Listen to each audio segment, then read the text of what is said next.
Eu acredito na possibilidade do desenvolvimento sustentável. Não acho que ele vai se dar nos marcos da expectativa de crescimento econômico que estão dados como parâmetros do mundo hoje. Pode ser até que o debate sobre a ODS daqui a 20 anos chegue a definir alguma coisa que parta daí. Agora, o que eu acho é que não dá para a gente comprar a ideia de que o desenvolvimento do Brasil e a questão da sustentabilidade está no cerne da política brasileira. E aí vou usar como um exemplo só o slogan do Brasil na Rio+20. Crescer, incluir e proteger. Crescer, incluir e proteger é a coisa mais anticonceito de desenvolvimento sustentável que já se produziu do ponto de vista de marketing.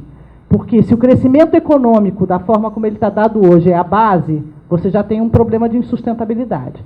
Se a inclusão é a inclusão pela distribuição de renda para o consumo, você tem um outro problema de sustentabilidade. E se a proteção, se a natureza está sendo pensada, se o meio ambiente está sendo pensado na perspectiva da proteção e não do uso sustentável, que é o grande avanço do socioambientalismo e do desenvolvimento sustentável, então você perdeu aí.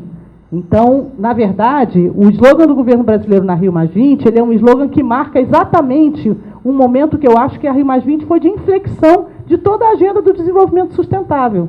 Porque eu acho que a gente vinha, sim, num processo de engajamento do setor privado, mas, para mim, a Rio+20 foi exatamente o marco do retrocesso nesse sentido. O discurso da Rio+20, a mensagem da Rio+20 para o mundo foi o seguinte: olha, diante das crises econômicas e dos problemas sociais, dá um tempo aí com esse negócio de meio ambiente, porque nós temos que voltar a crescer, nós temos que voltar a pensar numa outra coisa, depois a gente volta a conversar sobre isso. Esse foi o sinal, né, que está dado. Pode ser até que o debate sobre a ODS lá na frente venha dizer o contrário, venha mostrar parâmetros para o contrário. Mas o sinal da Rio+20 foi esse. A gente teve de lá para cá uma desmobilização do setor privado em todos os fóruns multissetoriais de discussão, de negociação, absurdo, absurdo, entendeu? A gente coordena o Fórum Amazônia Sustentável aqui, e a desmobilização, e a falta de engajamento, e a falta de investimento para as agendas de sustentabilidade é imensa, entendeu? Então, eu acho que a gente está vivendo um momento que foi um momento assim, depois que se avançou muito, e que vários parâmetros para essa visão utópica do desenvolvimento sustentável estavam dados, né? Quem tem dinheiro e toma decisão, olhou em volta e falou, não, peraí, para que isso aqui agora? Entendeu? Dá um tempo aí. Tem algumas iniciativas que eu acho que a gente agora está na hora da gente começar a pensar e colocar para o debate da sociedade. A Amazônia, ela é um negócio, eu acho, não sei se a Adriana tem a mesma percepção, a Elis, mas que assim, no dia a dia dos mercados e dos ambientes de tomada de decisão, está muito ainda lá, né? Acontecendo lá e tal. Então, acho que tem algumas discussões que está na hora delas entrarem no cardápio, e tem que ser no cardápio econômico do país. Por exemplo, vamos insistir de novo numa coisa aqui que nós estamos discutindo, que é a madeira, né? Tem vários números aí sobre ilegalidade de madeira. 50%, 60%, 90%, é difícil, né, você calcular a ilegalidade, mas os porcentos são sempre da metade para cima e tal. Quem extrai madeira ilegal não paga imposto de renda, não paga ICMS. O quanto que isso daí poderia estar engordando os cofres públicos do país? Eu acho que essa é o tipo da discussão de oportunidade perdida que nós estamos tendo na floresta, que nós precisamos começar a fazer para puxar algum sentimento de urgência, porque senão ela vai continuar lá, sendo desmatada lá. Tem, por exemplo, uma pesquisa que está, acho que há uns 5 anos acontecendo, a última informação que eu tive dela foi no ano passado, eu não vou lembrar o nome agora, de Manaus, por um centro de pesquisa de Manaus, sobre uma planta endêmica na Amazônia que tem o poder de combater ou minimizar 6 tipos diferentes de câncer humano, incluindo câncer de mama. Está lá, planta endêmica da Amazônia, só dá na Amazônia. A pesquisa está sendo feita pelo Centro de Biotecnologia da Amazônia, né, em Manaus. Se a gente não começar a colocar essas coisas na conta do desmatamento, o nosso discurso não vai passar do combate à perda. Então é mais ou menos assim, é parecido com a história do Código Florestal, né? Quando a gente está discutindo Código Florestal, a gente diz o seguinte: o máximo que a gente, né, que está na briga contra as mudanças do Código Florestal ia conseguir era ficar com a mesma coisa que a gente tinha, não ia ganhar nada. Nenhum parágrafo do Código Florestal ia mudar para melhor. A gente estava ali contando prejuízo. Então, se a gente não começar a colocar uma conta de perda nesse processo, do quanto que o Brasil vai perder continuando nesse modelo, nós vamos continuar contando prejuízo. E nós vamos continuar servindo de rolha para tentar tapar o buraco que está se formando do desmatamento que está vindo. Então, é essa sempre a conta que nós temos que reverter essa conta. Se a gente não reverter essa conta, não começar a usar não começar a colocar a conta negativa do uso da floresta como está sendo feita, nós não vamos segurar aquilo, porque ela tem um uso econômico. Se a gente não mostrar que ela tem outro, ela não vai segurar. Essa é a história do desenvolvimento da humanidade. Se a gente não conseguir... Nós estamos realmente, eu acho que num momento em que a gente vai ter que pensar para política pública, além de 4 anos de mandato, tá certo? E numa coisa de sociedade, como está sendo proposto hoje trabalhar dentro dos centros urbanos a questão de mobilidade. Você não vai, o problema nem veio de 4 anos para cá e nem vai se resolver daqui para 4 anos. Vai ter que ser uma política pública que entra um, sai o outro, ela vai ter que ficar aí. Senão o Justiano vai fazer o trabalho dele, o Francisco, a gente aqui não vamos mais estar, depois nós vamos estar discutindo o outro modelo de desmatamento. E a única coisa que me preocupa é isso, é quando a gente está numa situação dessa que nós precisamos dar um largo passo além, e aí a gente ouve por diversas vezes que a gente já chegou num lugar bacana. Quando a gente já chegou num lugar bacana é porque a gente já está bem. Né? E aí quando a gente já está bem é porque nós perdemos a urgência de avançar para alguma outra coisa. Eu, há muitos anos, acompanho o assunto e sempre vi com muita reserva, quando se fala de desenvolvimento sustentável, um modelo de desenvolvimento sustentável para a Amazônia, sempre se fala na FESEC, se fala na pesquisa de fármacos, de cura da AIDS, cura do câncer, ou em ecoturismo. Eu acho tudo isso muito legal, bacana, acho que tem que fazer, tem um potencial enorme nessas áreas. Eu acho que essa coisa de fármaco, eu acho que tem muita... Eu sou um jornalista da área de ciência, originalmente, não da área de ambiente. Acho que tem muita wishful thinking aí nessa história de fármacos na Amazônia. Custou $800 milhões para desenvolver um medicamento e você tem que tentar 100 vezes para conseguir um. Então, mas tem que fazer, obviamente tem que ser feito. Ecoturismo também, produtos florestais, economias locais, cadeias produtivas, tudo isso é o acordo. Mas não acho que nenhuma delas pode servir de base para um modelo de desenvolvimento sustentável para a Amazônia. Não tem escala. Eu acho que não tem e nunca vai ter. É a minha opinião que eu formei aí ao longo de décadas acompanhando o assunto. Eu vejo 2 coisas, principalmente, que tem escala para isso, ou pode ter. Que é a pecuária, que precisa aumentar a produtividade. Obviamente, é a medida mais óbvia, a meu ver, para a Amazônia, é melhorar a produtividade da pecuária. Você elimina a pressão pela terra, aumenta a produção, é uma commodity que vai ter cada vez mais demanda, com a China e a toda, classe média chinesa, não tem por onde escapar.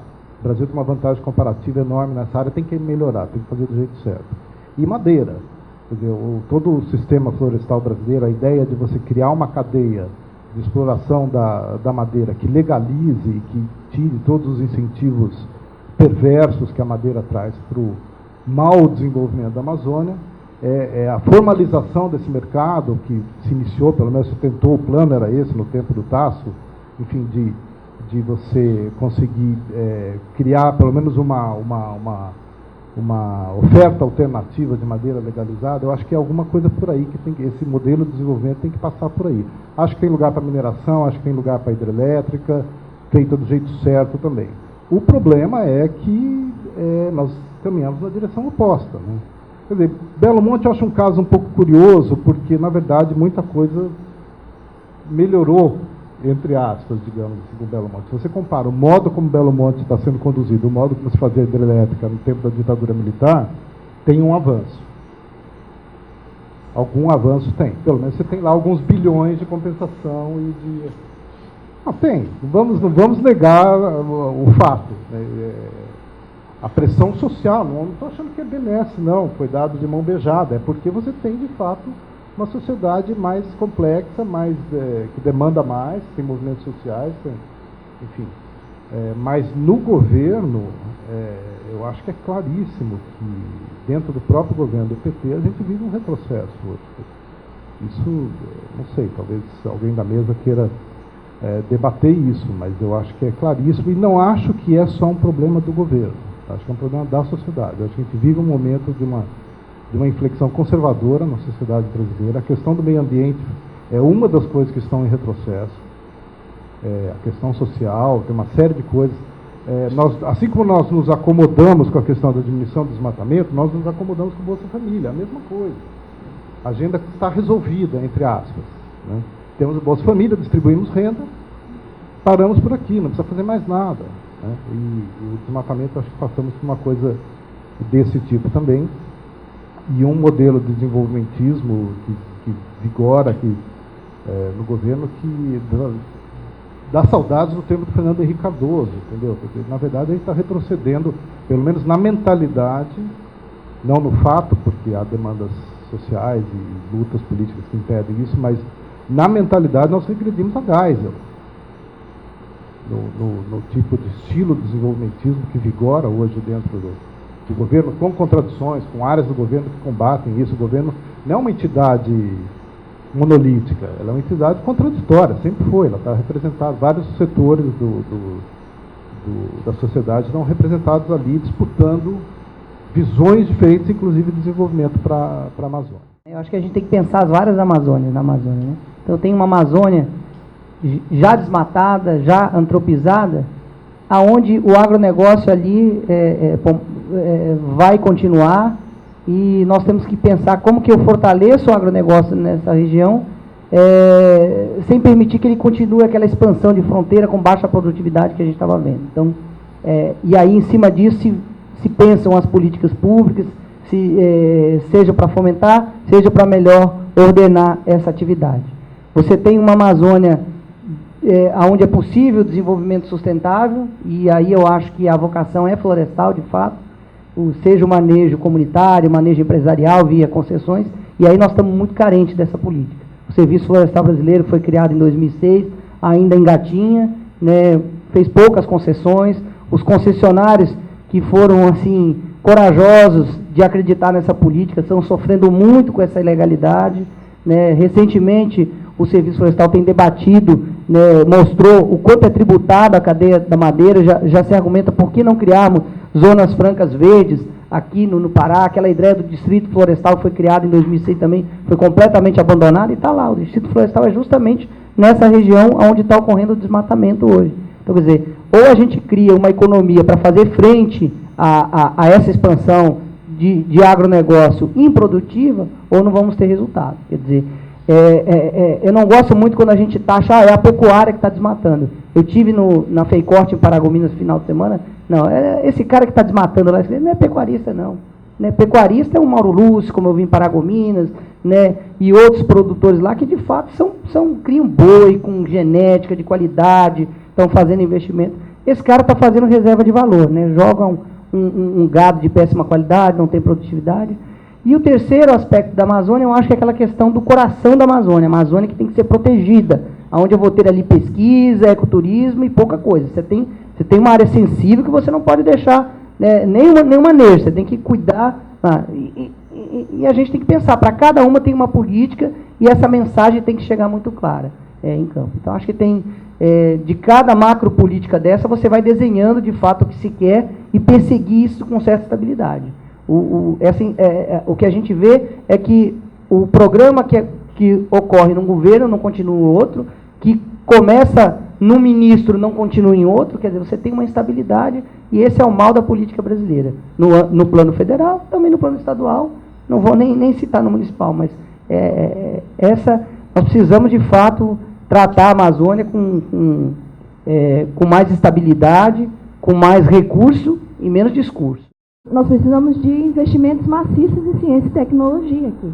Então, se nós não tivermos isso em escala de bilhões, né, vai ser muito difícil. Então, nós usarmos os recursos que nós temos com racionalidade. E a outra coisa é estabelecer realmente quem é dono do quê, né, das terras, dar realmente uma destinação para as terras, né, estabelecer quais são os usos, as áreas possíveis de uso, as áreas possíveis de conservação, deixar isso extremamente claro, porque a maior riqueza está sobre a terra, né, os recursos minerais, os recursos, enfim, recursos hídricos, recursos da floresta, tudo tudo depende desse ordenamento territorial. Então, se nós não tivermos isso também, que requer alguns bilhões, né, vai ser difícil nós realmente estabelecermos o desenvolvimento sustentável da região. Nós precisamos de um comprometimento sério do país com o desenvolvimento da região. Enquanto nós estivermos falando em casos de milhão, não vamos conseguir nada.